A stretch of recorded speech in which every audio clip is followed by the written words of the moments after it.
Hello friends, welcome to my channel. आज मैं आप लोगों को पढ़ाऊँगा सुप्रीम कोर्ट, जो कि बहुत ही इम्पोर्टेंट यूनिट का एक चैप्टर है।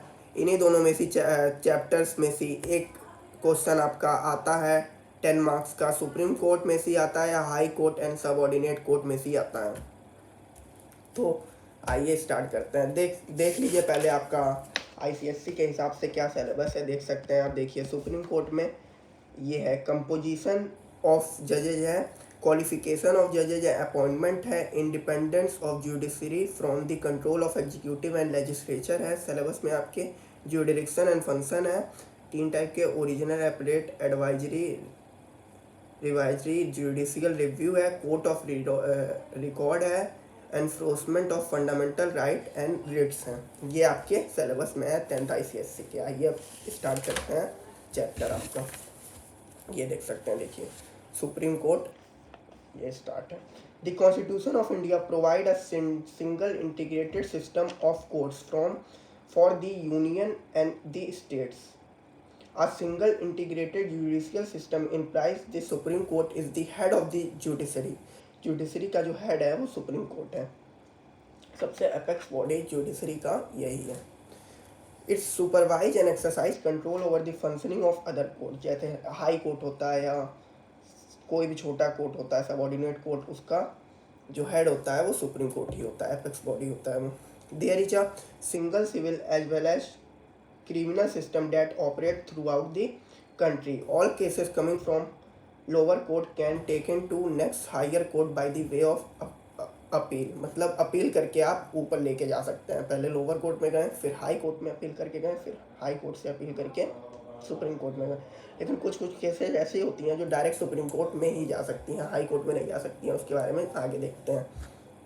फिर ये कंपोजिशन देखिए, सिलेबस में आपके पहले यही लिखा था कंपोजिशन ऑफ सुप्रीम कोर्ट। ये आप लेटेस्ट के हिसाब से देखेंगे बुक्स में, क्योंकि पुराना लिखा रहता है। तो अभी के हिसाब से 33 जज हैं और 1 चीफ जस्टिस हैं। मतलब आपके एमसीक्यू में ये आ सकता है कि हाउ मेनी जजेज are there in supreme court. तो चीफ जस्टिस को इंक्लूड करके 34 जजेज हैं इस समय इंडिया के सुप्रीम कोर्ट में। 33 अदर जजेज हैं और 1 supreme chief justice of India है। देखिए लिखा है, आ supreme court of India consist of a chief justice and not more than 33 other जजेज until parliament by law precise a large number of जजेज। मतलब पास करके bill जज बढ़ाते हैं। Originally this strength was fixed at 8, 1 chief justice and 7 other जजेज। अब देखिए, अब आते हैं क्वालिफिकेशन पे।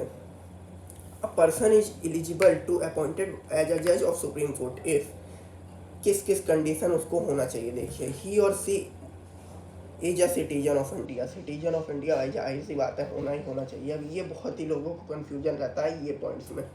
देखिए, he or C has been a जज of high court for at least 5 year और ऑफर 2 और मोर सच कोर्ट इन सक्सेशन। मतलब वो या तो जज रहे हैं किसी भी हाई कोर्ट के इंडिया की 5 साल के लिए, या तो has been advocate of high court for at least 10 year और 2 और मोर सच कोर्ट इन सक्सेशन। मतलब 10 साल के लिए वो किसी भी हाई कोर्ट के एडवोकेट रहे हैं, यानी वो 10 साल के लिए या तो किसी हाई कोर्ट की वकील हों या तो 5 साल के लिए किसी भी हाई कोर्ट के जज हों, तभी वो एलिजिबल हो सकती हैं सुप्रीम कोर्ट के जज बनने के लिए। अब अपॉइंटमेंट ऑफ जजेज और एक और पॉइंट होता है, और या तो he or she should be distinguished jurist in the opinion of president. मतलब प्रेसिडेंट अगर उनका नाम रिकमेंड कर दें तो, मतलब वो ज्यूरिस्ट, मतलब अच्छी खासी जानकार होनी चाहिए। ज्यूरिस्ट का मतलब ये है जो अच्छा खासा जानकारी रखता हो वकालत के बारे में।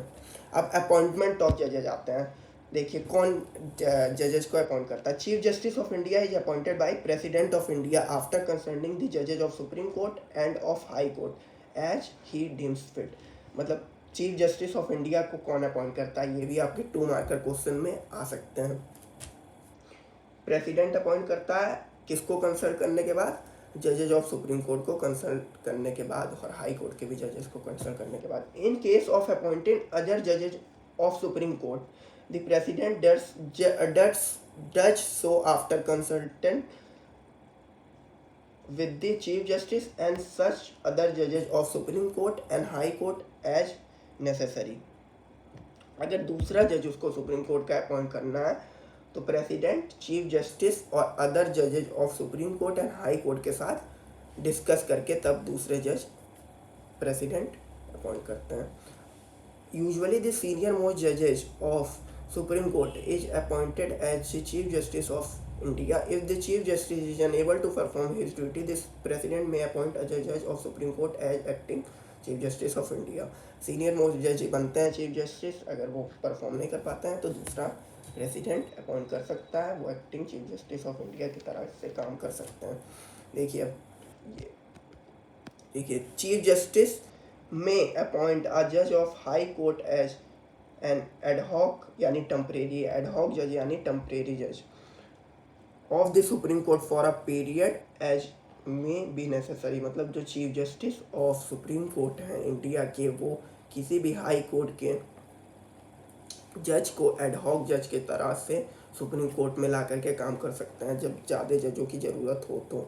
अब term of office supreme court के जजेस का 65 ईयर रहता है एज, मैक्सिमम एज. फिर उसके बाद रिटायर हो जाते हैं. जज of supreme court holds office until he attains the age of 65 or by submitting his resignation letter to the president. मतलब अगर रिजाइन कर रहे हैं तो प्रेसिडेंट को रजिस्ट्रेशन देना पड़ेगा.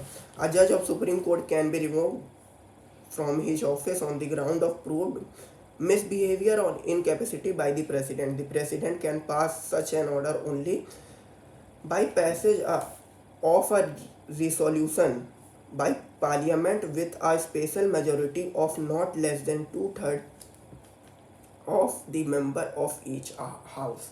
मतलब अगर मान लीजिए मिसबिहेवियर या इनकैपेसिटी बाई प्रेसिडेंट में के करने के बाद अगर उसको निकालना भी चाह रहे हैं प्रेसिडेंट, तो उसके बाद भी उनको एक बिल पास करना पड़ेगा, रिसोल्यूशन पास करना पड़ेगा, जो कि दोनों हाउस के स्पेशल मेजोरिटी 2/3 मेजोरिटी से पास होने के बाद तब उस पर प्रेसिडेंट के एसेट होंगे, तब जा कर के वो जज रिमूव होगा. ये बहुत ही लेंदी प्रोसेस है और बहुत ही कम होता है, ना के बराबर होता है. ये बहुत कम चांस है इसका हो पाने का.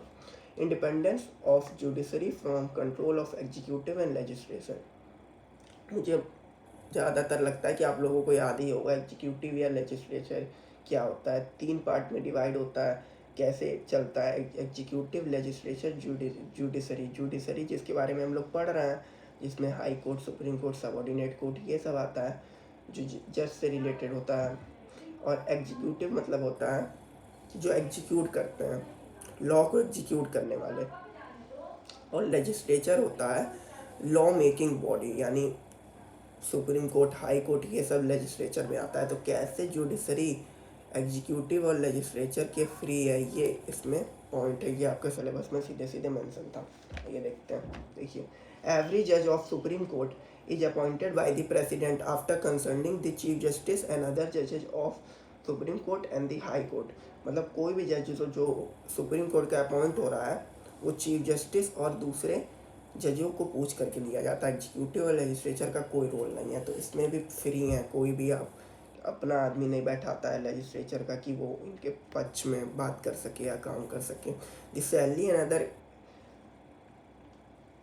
ऑफ द जजेज can not be change to their disadvantage during their term of office except in case of financial emergency. मतलब अगर इमरजेंसी नहीं लगी है फाइनेंस वाली तो उसके अलावा कुछ भी सैलरी कम नहीं हो सकता है. द जजेज have complete freedom to announce their decision and discussion in the court chamber. मतलब वो एकदम फ्री होते हैं. किसी भी नेता के खिलाफ कुछ भी अगर वो गलत करते हैं तो वो कर सकते हैं. एग्जीक्यूटिव या लेजिस्लेचर का उनको दबाव नहीं रहता है. The supreme court can punish for contempt of court any person authority making an attempt to lower its authority and dignity. मतलब अगर आप नीचे दिखा रहे हैं या बेइज्जती कर रहे हैं या उनके काम में अड़चन डाल रहे हैं तो कंटेम्प्ट को कोर्ट लग करके बहुत लंबा केस हो सकता है. सुप्रीम कोर्ट सीधे सीधे कर सकता है. अभी जल्दी की बात है, सुप्रीम कोर्ट के एक जज के ऊपर एक एडवोकेट ने चप्पल मार दी थी, लेकिन फिर भी उनको मतलब शायद पता नहीं, देखा नहीं था मैंने आगे कि कंटेम्प्ट ऑफ कोर्ट लगा कि नहीं, लेकिन उनके ऊपर लग सकता है. सीधे वो चप्पल चला के उन्होंने मारा था, वैसे लगा नहीं था लेकिन मारा तो था ना, तो सीधे सीधे उनके ऊपर कंटेम्प्ट ऑफ कोर्ट लग सकता है। The court is free to decide its procedure of work, मतलब कोर्ट फ्री होता है, कहीं भी वर्क कर सकता है। The constitution declares Delhi as the seat of supreme court but it also authorise the chief justice of India to appoint other places as seat of supreme court. Chief justice other place भी कर सकता है। अब क्यों independent judiciary चाहिए, इसका need क्या है? India of for a federal system of administration to protect its constitutional division of power and independent and supreme judiciary is essentially requirement. It is essential for ensuring human rights and protecting democracy. अगर मान लीजिए ये चीज़ें नहीं होंगी independent, तो मान लीजिए लेजिस्लेचर का कुछ भी हो सकता है ना, लेजिस्लेचर फिर वो सरकार को डर किसका रहेगा अगर इंडिपेंडेंट जुडिशरी ही नहीं रहेगी? सरकार के ऊपर कोई केस कैसे करेगा? मान लीजिए सरकारी ज़मीन कोई हड़पा लेता है तो केस करता है, जुडिशरी ही नहीं जब फ्री रहेगी एग्जीक्यूटिव या लेजिस्लेचर से, तो सरकार को डर ही किसका रहेगा? गलत करने के बाद सरकार के ऊपर कोई कुछ आवाज़ ही नहीं उठा सकता है, सरकार अगर गलत कर रही है तो। In a representative democracy, the administration of a justice assures special significance in views of rights of individual, which needs protection against executive or legislature interference. This type of right make the judiciary free from organs of executive. ये जो मैंने आपको बताया यही बात लिखा हुआ है। Jurisdiction and power of the Supreme Court. Jurisdiction is the power of Supreme Court that a court of law exercises to carry out judgment and enforce law. The Supreme Court is the protector and final interpreter of Constitution. Constitution का final interpreter और protector यही होता है supreme court. Constitution को देख करके वो सारा काम करता है, अपना ऑर्डर करता है। देखिए जुडिक्शन कौन कौन से होते हैं। अब एक टाइप का जुडिक्शन आपका आता है original jurisdiction. It refers to the power to hear and determine a dispute in the first instant, यानी ये और कहीं नहीं जा सकता है। जैसे मैं आपको बता रहा था ना, ये केस सिर्फ सुप्रीम कोर्ट में ही आ सकता है। It is the cases which can not be move in any other court other than supreme court. Dispute between two state or between the government of India and one or more state. मान लीजिए एक state और government of India का लड़ाई हो रहा है, तो वो उस स्टेट के हाई कोर्ट में नहीं जाएगा ना, जाहिर सी बात है सुप्रीम कोर्ट में ही जाएगा। या किसी दो स्टेट के बीच में लड़ाई हो रहा है, central and the any other state on one side and one or more state on other side. एक दो तीन स्टेट मिलकर के सेंट्रल गवर्नमेंट से लड़ रही है, सेंटर और स्टेट या दो स्टेट, तो वो सब केसेस डायरेक्टली सुप्रीम कोर्ट में ही जाएगी। ये ओरिजिनल जुडिक्शन है। Writs jurisdiction enforcement of fundamental rights. The constitution has constitute the supreme court at guarantor and defender of fundamental right of citizen. जो फंडामेंटल राइट सिटीजन को मिलती है उसका guarantor या डिफेंडर सुप्रीम कोर्ट ही होता है। तो supreme court and high court are in part to issue writs for enforcement of fundamental rights. Fundamental rights को प्रोटेक्ट करने के लिए ये सब रिट्स वो कर सकते हैं, निकाल सकते हैं। ये सब 5 तरह के रिट्स होते हैं। देखिए ये रिट्स बहुत इंपॉर्टेंट है, 2026 में भी शायद इसका नाम लिखने को आया था। ये 5 रिट्स बहुत ज़्यादा इंपॉर्टेंट है। 5 तरह के रिट्स होते हैं। रिट्स नाम कर लीजिए और हल्का फुल्का इसका याद कर लीजिए क्या क्या होता है, ये बहुत ही इंपॉर्टेंट है। देखिए हार्बस कॉर्पस मतलब ये होता है, मान लीजिए पुलिस किसी को उठा लिया कि चलिए भाई आपके ऊपर मुझे शक है, या किसी भी मतलब वो गलत किया हो या गलत ना किया हो, तो फिर उसके बाद उसको उठा लिए ज़बरदस्ती, तो पुलिस स्टेशन में ले आए, तो फिर उसके बाद जब कोर्ट में वो केस जाएगा तो वो कोर्ट ये रेट हैर्बस कॉर्पस रेट्स लगा करके वो डिमांड कर सकता है पुलिस से कि ब्रिंग द बॉडी। इसका सेम मतलब होता है कि प्रोड्यूस द बॉडी, कि वो बॉडी मांग रहा है। भाई वो गलत है या सही है वो बात अलग है, ठीक है, लेकिन वो बॉडी तो चाहिए कि आप डिटेन कर लिए गलत बेसिस पे, तो बॉडी दीजिए। तो इसका मतलब है कि बॉडी दीजिए। अब मैंडेमस मतलब क्या होता है? मैंडेमस मतलब होता है वी कमांड। मतलब मान लीजिए कोई सिविल का सर्वेंट या कोई ड्यूटी नहीं कर रहा है, तो कोर्ट कहती है कि तुम भाई ड्यूटी करो। मान लीजिए कोई पुलिस ऑफिसर ड्यूटी नहीं कर रहा है, तो पुलिस उस पर यही मैंडेमस लगा करके बोलेगी कि तुम भाई ड्यूटी करो, कहीं वो ड्यूटी के लिए नहीं जा रहा है। तो अब रिट्स ऑफ प्रोहिबिशन क्या होता है?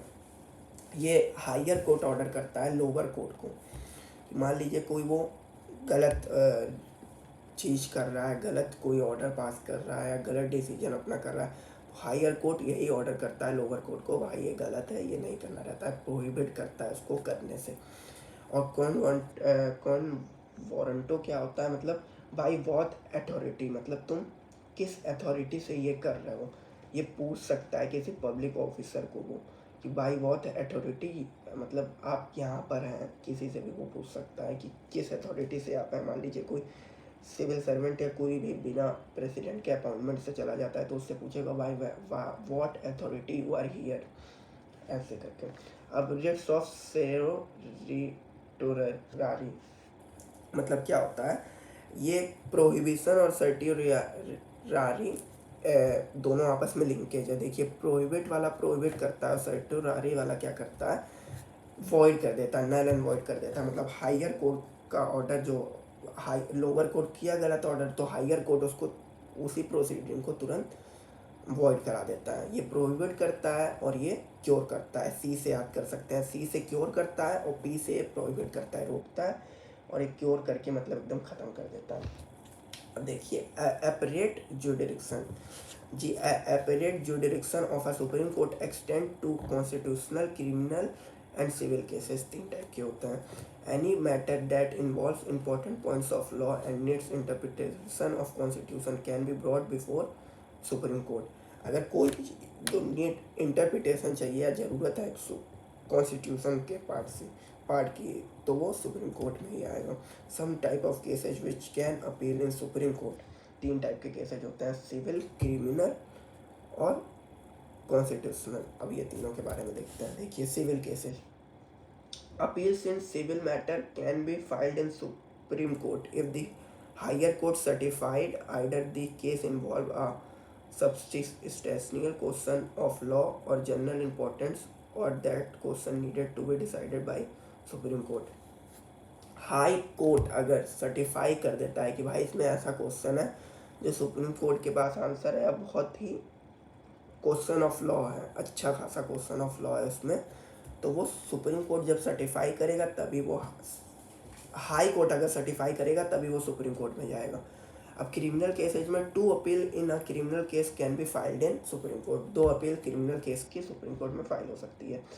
These are cases without the certificate of high court and cases with the certificate of high court. मतलब सर्टिफिकेट के बिना भी और सर्टिफिकेट के साथ भी आप हाई कोर्ट के क्रिमिनल केसेज में जा सकते हैं। क्रिमिनल केसेज मतलब समझे ना, जिसमें जैसे मर्डर ये सब, और सिविल मतलब पैसे वैसे का, टैक्स वैक्स चोरी का।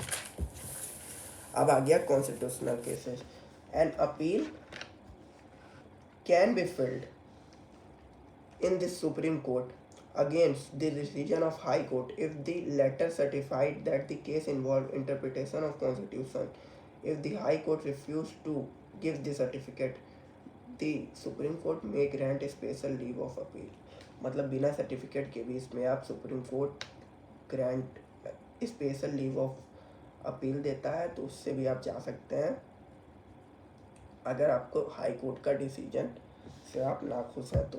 अब एडवाइजरी जुडिक्शन क्या होता है, article 123 of Indian constitution Conway upon the supreme court advisory जुडिक्शन।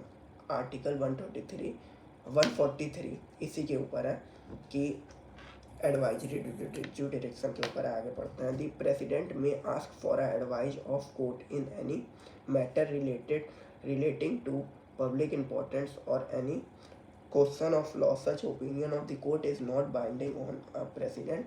However, the Supreme Court is not bounded to render advice. मतलब एडवाइस प्रेसिडेंट मांग सकते हैं सुप्रीम कोर्ट से किसी भी रिलेटेड, पब्लिक से रिलेटेड या एनी क्वेश्चन ऑफ लॉ उनके दिमाग में जो भी आ रहा है, वो आर्टिकल 143 उसी के ऊपर है कि आप पूछ सकते हैं, वो उनको देता है। Dispute related to pre constitution treaties and agreement are excluded from original jurisdiction by article 131। 131 article जो है वो, अगर मान लीजिए कॉन्स्टिट्यूशन बनने से पहले की कोई ट्रीटी है, एन एग्रीमेंट है, तो वो ओरिजिनल जुडिक्शन के अंदर नहीं आती है, मतलब वो सिर्फ सुप्रीम कोर्ट में नहीं जा सकती है। Any person can file a public interest litigation, मतलब PIL दाखिल कर सकता है वो in a supreme court under some special grievance of women, child and other weaker section by even writing them on a post card. अगर मान लीजिए कोई बच्चा या औरत या कोई वीकर सेक्शन है तो वो पोस्ट कार्ड पे भी करके फाइल कर सकती है सुप्रीम कोर्ट में। अब ये रिवाइजरी जुडिक्शन क्या होता है? The supreme court has a power to review its own judgment or order with a view to remove any mistake or error that might kept occur in the judgment of order, but it is not bounded by its decision। Revisory jurisdiction हम लोग file कर सकते हैं, हम लोग नहीं file कर सकते हैं। The supreme court has the power, मतलब सुप्रीम कोर्ट के पास पावर होता है to review his own decision with a view to remove any mistake. अब जुडिशियल रिव्यू क्या होता है? जुडिशियल रिव्यू होता है the supreme court is sole interpreter of Constitution. It has the power to review any law passed by the union or state legislature if the law passed by the state legislature is against the spirit of Constitution, any provision of Constitution. The Supreme Court can declare such law as null and void। अगर कोई भी legislature ऐसा चीज़ पास कर देता है जो एकदम constitution के विपरीत है, मतलब कॉन्स्टिट्यूशन में है ही नहीं है, कॉन्स्टिट्यूशन के उसको लॉ को तोड़ रही है, तो सुप्रीम कोर्ट सीधे सीधे उसको नल और वाइड डिक्लेयर कर सकता है। नीड फॉर जुडिशियल रिव्यू क्यों नीड है इसकी? The constitution has power for a balance of power between centre and state. The power of review is essential to prevent any encroachment on each other executive domain, मतलब state और central के बीच के power को division को वो करता है कि कोई दिक्कत ना हो। मान लीजिए स्टेट आपका कुछ भी लॉ एनफोर्स कर देती है, उसके पब्लिक का कुछ फंडामेंटल राइट ही मान लीजिए डिस्टर्ब हो रहा है, तो जुडिशियल रिव्यू होना जरूरी है ना। अब देखते हैं, the legislature may not possess the wisdom, experience and impartiality which are needed to explain what the law mean। This function can be best performed by the Supreme Court।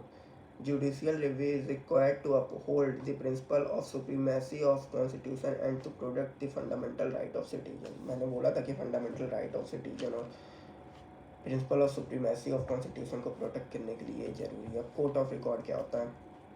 Court of record is the court whose judgment are recorded for evidence and testimony. The judgment are in the nature of precedents। Higher court and other court are bound to give a similar decision in similar cases। According to Constitution, the Supreme Court and High Court are the court of record and shall have all power including the power to punish and anyone for contempt of court। मान लीजिए अगर कोई supreme court same matter में किसी दिन कुछ सुना दिया, उसको 7 साल की सज़ा सुना दिया, तो फिर किसी हाई कोर्ट में अगर वही सेम तरीके का मैटर आता है तो वो कोर्ट ऑफ रिकॉर्ड में देख करके मेंशन कर सकते हैं कि इस दिन हाई सुप्रीम कोर्ट के जज ने ये सेम केस में 7 ईयर्स का जेल किया था, तो मैं भी 7 ईयर्स का जेल कर देता हूँ। ये सेम किया जा सकता है और बहुत केसेज में होता है। अब देखिए अदर पावर क्या होता है? The supreme court under article 137 can revise any judgment made by it with a view of removing any error or correct the same after any new evidence question come of this is important as Supreme Court is a court of record। a decision in value of evidence। ये evidence के लिए ज़रूरी है भाई, error को अपने सही करता है, बहुत ज़रूरी है, क्योंकि कंटेम्प्ट कोर्ट ऑफ रिकॉर्ड ऐसा चीज़ है जो कि दूसरे केसेज में भी काम आता है। अगर कोई सिमिलर केसेज या कोई भी लोअर कोर्ट में आता है तो दूसरे चीज़ों में भी काम आता है, इस वजह से ये चीज़ तो बहुत ज़रूरी है। Administration and supervisory function. The administration and supervisory function of supreme court are as follow. Appointments of officer and staff of supreme court is made by chief justice of India. Officer और staff जो भी होते हैं supreme court के, वो chief justice of India appoint करते हैं। The court make rule regarding the conduct of advocate and other person appearing before it. Court ही रूल बनाता है कि कैसा क्या रूल है भाई, जो भी वो एडवोकेट लोग आ रहे हैं वो यही रूल बनाता है कैसे करवाना है। The recommendation of the chief justice of India to transfer जज of high court are binding on the government. High court के जजेस का जो ट्रांसफ़र होता है वो भी गवर्नमेंट के ऊपर ही बाइंड करता है। If they were made after consulting at least 4 senior most जजेज ऑफ सुप्रीम कोर्ट। गवर्नमेंट जो है 4 सीनियर मोस्ट जजेस ऑफ सुप्रीम कोर्ट के बात करी के ट्रांसफ़र ऑफ हाई कोर्ट के जजेस कराती है। आई होप ये बहुत ही कोई लेंदी चैप्टर नहीं है, अच्छा चैप्टर है। इसमें आप 3 मार्क्स के लिए 3 पॉइंट लिख सकते हैं, 4 मार्क्स के लिए 4 पॉइंट। बहुत ही आसान चैप्टर है, सिलेबस में भी ज़्यादा नहीं दिया है। अच्छे से आप लोग पढ़ लीजिए। नोट्स जो आप कहीं बुक से पढ़ रहे हैं तो नोट्स बहुत ही अच्छा रिवाइज करिए और रिवीजन करते रहिए हिस्ट्री एंड सिविक्स में। ऐसे ही अमेजिंग वीडियो देखने के लिए लाइक करिए, फॉलो करिए, सब्सक्राइब करिए। Bye bye.